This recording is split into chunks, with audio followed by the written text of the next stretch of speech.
Got to watch that first step. Okay, what we have here is a failure to communicate. What do you expect from a boomer anyways? Maybe I'll raise it. Well, I don't want to raise it. Hey, check this out. So on the silicone engine that blew up, kids, remember, never run silicone on your engines. Not on your Harleys. We have a set of rods here. Now that, his old crank was fucked. Oops, did I say that out loud? I'm sorry. Please forgive me. His old crank was screwed. But I had this other crank kicking around. And we're going to use this one. So when I was getting the parts, or trying to get the parts, like Houston, we have a problem. The wholesalers are running out of parts, hard parts. It's crazy. Well, whatever. So normally what I would do, okay, I'm going to do some rods. So I get some oversized bearings. I lap the rods out, put them on a new crank pin.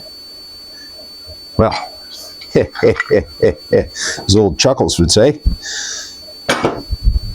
that ain't happening. So what I did do was I got new rod races. So these rod races, I'll just come on over here. Come on down. These rod races, if you can see, these races press in. So what we're going to do, now I know it should have been, say $50 on a bearing set. And just lapping out these, because there's nothing wrong, like come on, man. Come on, man. As our U.S. cousin's old president used to say. So I went with plan B. I got standard bearings, a standard crank pin. I'm going to run this S&S one. These are my standard bearings, brand new. See, after 1989, they went from an alloy cage to a steel cage. Now, if you get an S&S crank, they're still alloy caged, I believe, for the EVA Solutions and the shovel heads. So I have a standard S&S pin. Now, it's a multi-hole pin. Because normally, if you look, let's just grab a crank pin. There we go.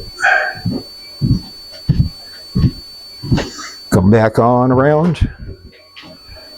See, so your oil feed, right?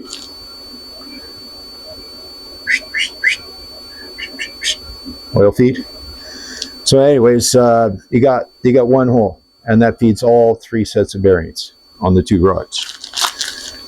Now you can get a 3-hole crank pin, but this is a 2-hole crank pin. Right? I like S&S products very much. Thank you. So we're going to put a multi-hole crank pin in. Now, I never advise anybody to use synthetics with multi-hole crank pins. And they do make a 3-holer. And I've used them lots. But I don't run synthetics. I run good old-fashioned, what the gay scientists call animal oils. Good old-fashioned oil produced by the earth. And so, yeah, so normally I would just get some oversized bearings, a crank pin, lap out my rods, my lapping tool. So this just goes in my mill drill. And you run at a very low RPM, and then you use some clover and lapping compound. I try to keep, now it's really hard to find different grits of lapping compound these days. Most automotive places, they just give you like a 300 or 320, or just for lapping valves. Yeah, so I have to order it. And in fact, during COVID, the one supplier I had for lapping compounds and sun and hones and that kind of stuff, No, they shut down. They went out of business. And just the Canadian side. So I have to order it from my American cousins out of Michigan now. But you got Mr. Elbows Up and all the goofs just destroying this nation, destroying this country, destroying everything. Everything they're touching, everything they're doing. Destroyed the schools, destroyed healthcare. I got this ear infection. I can't hear out of this ear at all. And it hurts, man. I got fucking somebody stabbed me right there in the head.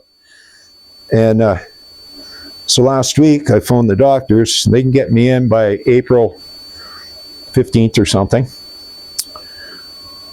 So I phoned the emergency kind of walk-in. There used to be a hospital. I phoned those guys. They can get me in Monday. Today's Friday. So I guess I got to wait until I can get in. And I phoned the pharmacy to see if they could just give me something.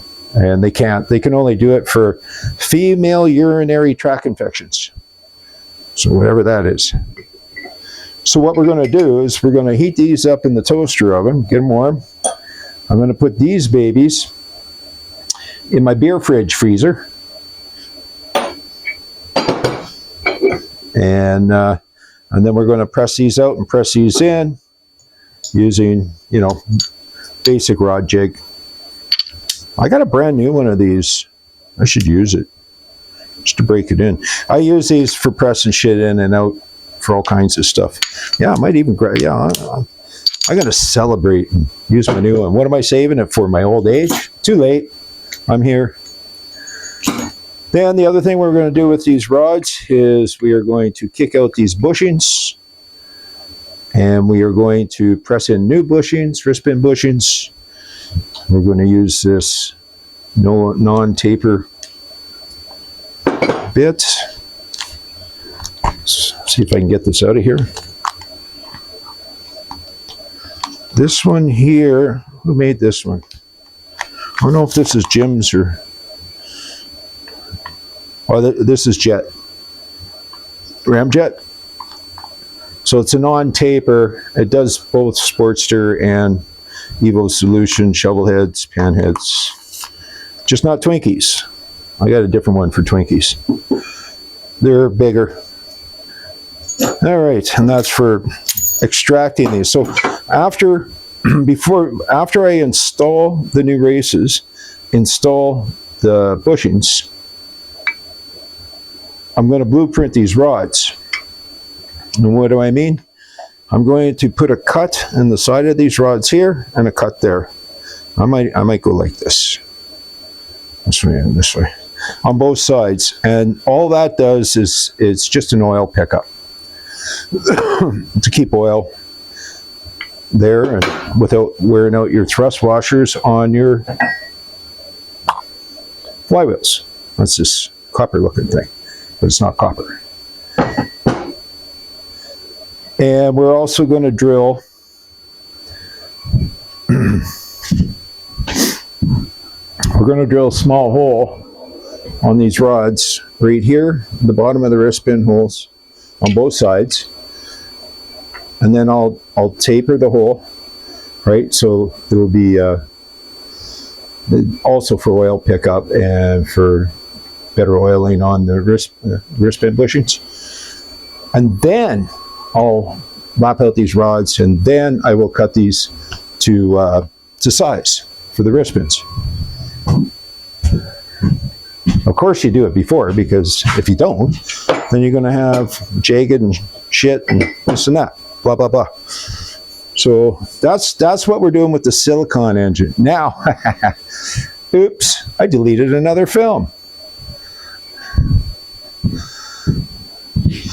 I filmed taking the crank apart on the Greasy Ugly thing on the Tommy machine, and I accidentally deleted it. I can't believe I did that. Well, yeah, actually, I can't believe I did that, because there were things I wanted to show you guys, especially, a lot of this is for any of the young fellers that are enthused about their shoves and their older bikes and their Evo Solutions. But these bearings that the crank runs on, where's that crank?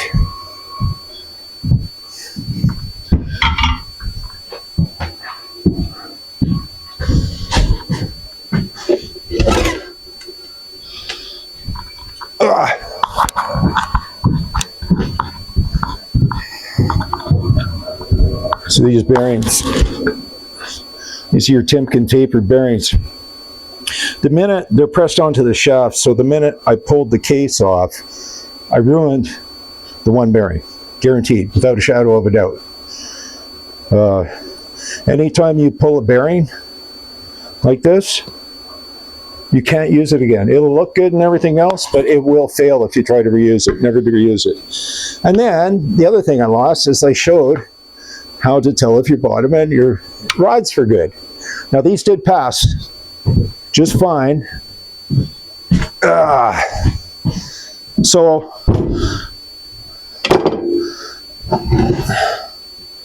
I'll just show you, when I'm putting it together, I'll show you young fellers that old-timey trick. So yeah, so with Mr. Silicone engine, standard rods, standard crank pin, and brand new bushings, which are always smaller. So I'll have to lap them out to fit. Clearance on these bearings is like 0008, 0005. But the art of the deal is this. You can have a perfect number. Say you want 0008, right? So 8/10 of a thou. And if it doesn't roll right, if it feels like it's winding up, you know, like a spring, and then releasing, it ain't right. So there's the scientific thing. Yeah, here's my measurement. This is what it should be. And then there's the practicality of it has to roll, and that's it. So if it's still winding, if it's winding up a bit, and everything's, you know, unless you fucked up, but if everything's copacetic, then you gotta lap it a little bit more. The other thing is, you can measure it, but if you're forcing, now it's such a tight fit that you got to hold your tongue in the right position as you slide your rods onto your crank pin. But if you're forcing things, it ain't, I don't care what your measurement tools say, or read, or whatever, but it ain't cool. It ain't done. You have to keep lapping. And this is why you have different grits of lapping compound. Like I say, I got to order, like I used to get 50 grit. I can't find it anymore.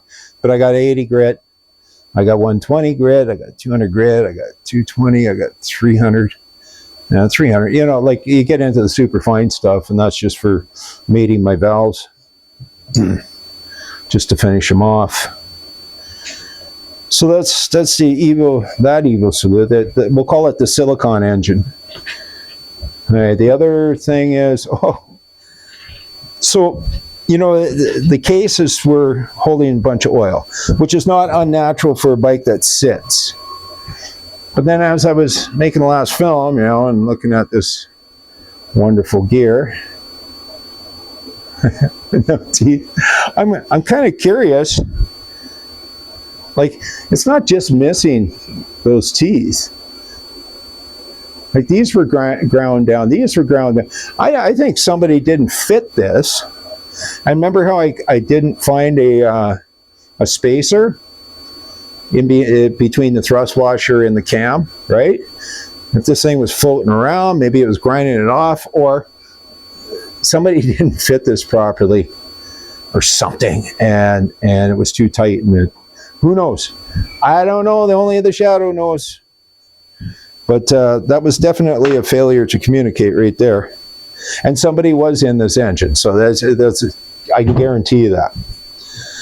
Oh, here's the other thing. Here's the other thing.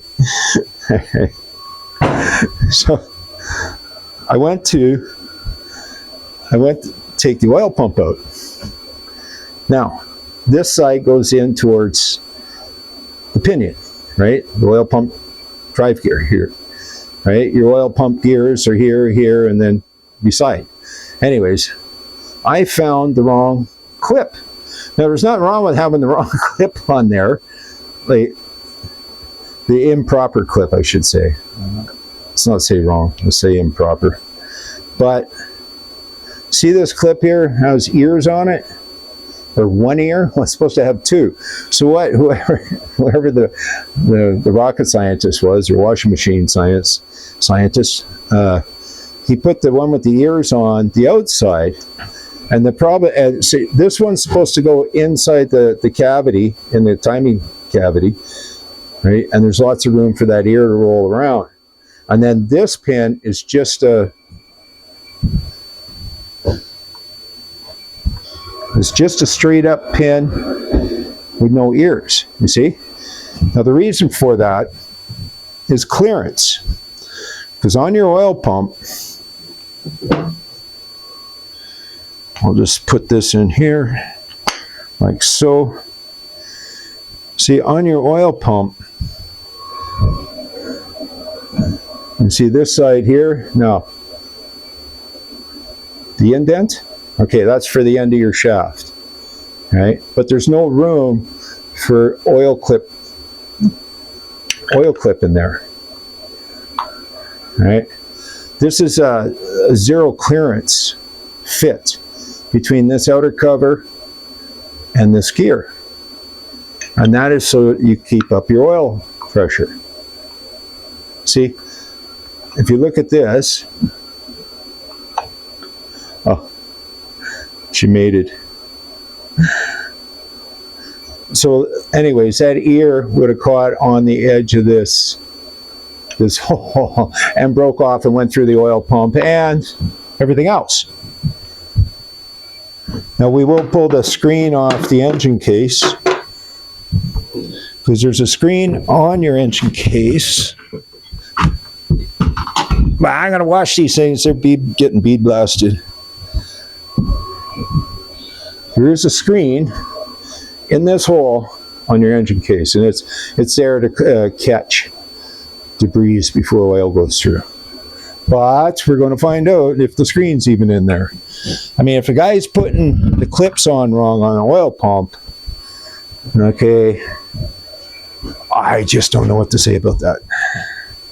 Maybe it was a young feller doing his own work and just didn't know any better. Who knows?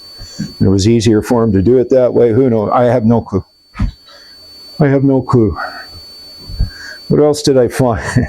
I'm sorry. Yeah, well, I'll show you my testing of the rods. This old school way of testing the rods to make sure that they're not too loose on the bearings. Kind of like the cam followers. See, there's nothing for real clearance on your cam followers either, right? And if you can move it, I'm not talking side to side.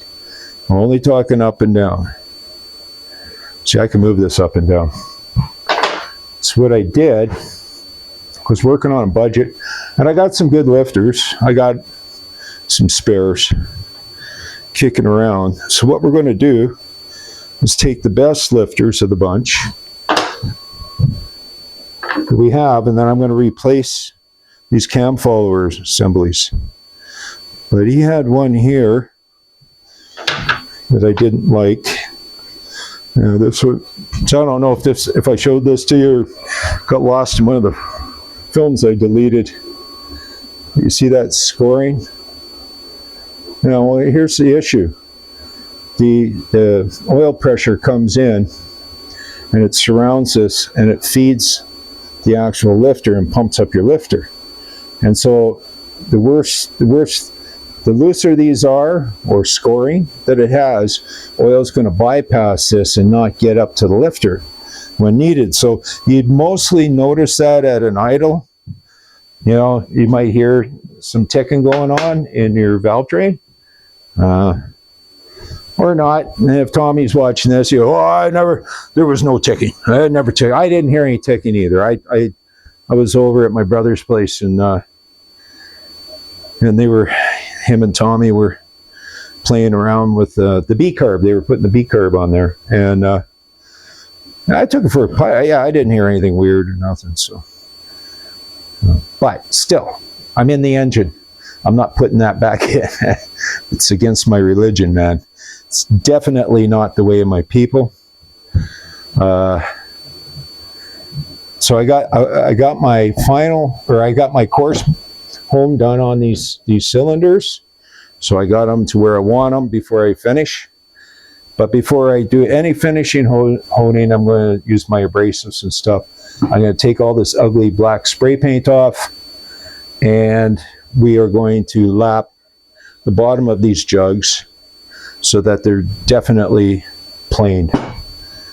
And that way he won't have an issue. And if look, guys, if your jugs are leaking at the base, it's usually warpage. Now, here's the other thing. With that timing gear, if that timing gear got stuck, say, because in a spot where no teeth, right? Then your bike can't, your engine can't pump. It can't. It's not pumping the oil out. It's not moving the oil back up to the bucket. It's not moving the oil, and it's not releasing the atmospheric pressure inside the crankcases. So you're pressurizing, and that could be what blew that gasket. So if Tommy can think back in his mind, you know, when did that first start leaking oil or blowing? That's probably when those teeth of that gear disappeared. Probably around the same time. Not too long after. So that's what's up. That's what's up, Doc. Like I say, I'm gonna just clean up, and I'll probably, for the pinion, I'm gonna refresh these pinions. See, on the, I've got oversized pinion bearings. So what I'll do is, now on his cases, oh, greasy things, I ain't picking them up again until they get washed. On his cases, well, I'll pick these ones up, same shit, different pile. What I'm gonna do, frickin' silicone. It's not a case sealant. Oh my God, these fucking idiots. Forgive me, man. I repent all that cursing. Hey, so what we're going to do is I'm going to put lapping compound, probably like a, I don't know, maybe a 200 or something, on the cases, and I'm going to lap the cases back together.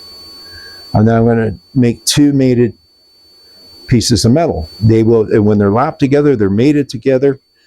You know, an old timer showed me years ago, an old machinist, and he was also a motorcycle mechanic. And this was like 45 years ago. Jeez. Back when I was an up-and-comer.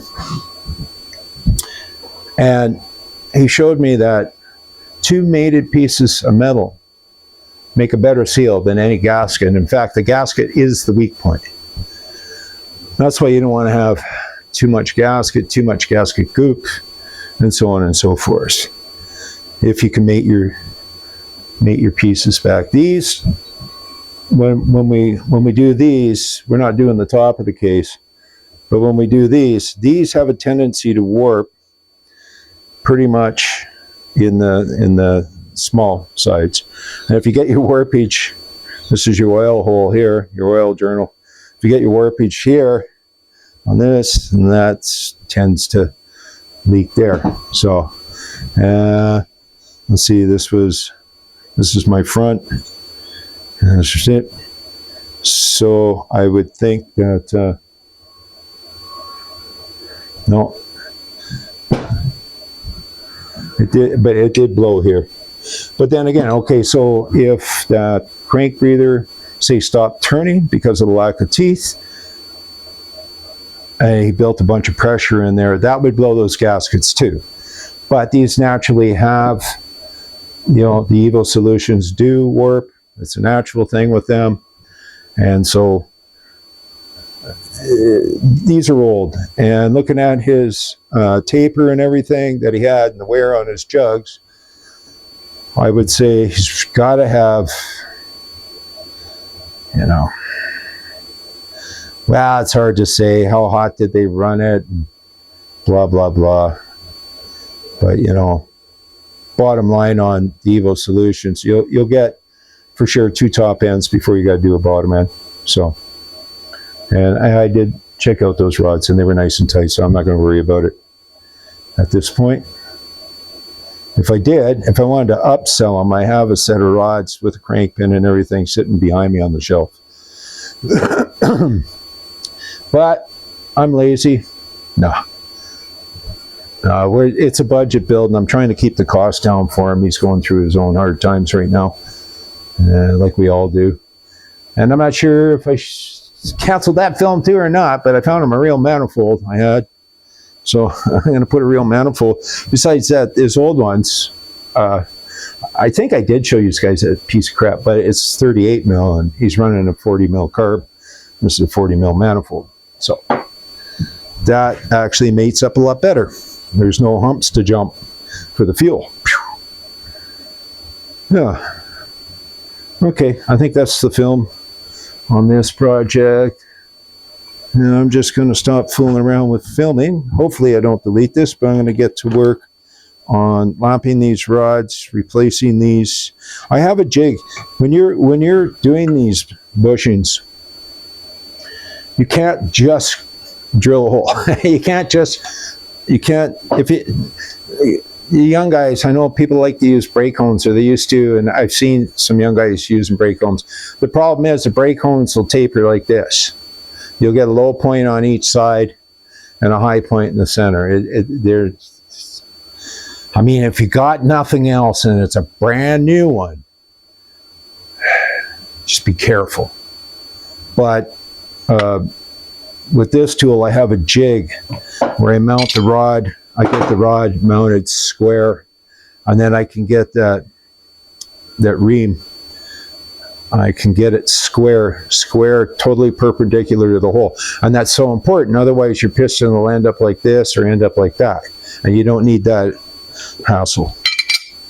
So, like I say, there's the science, but there's the art. There's the feel and the touch. And it just takes time. And if you fuck up, you do it again. That's how you learn, and that's paying your dues. End of story. All right. We're good. I'll get my mess cleaned up.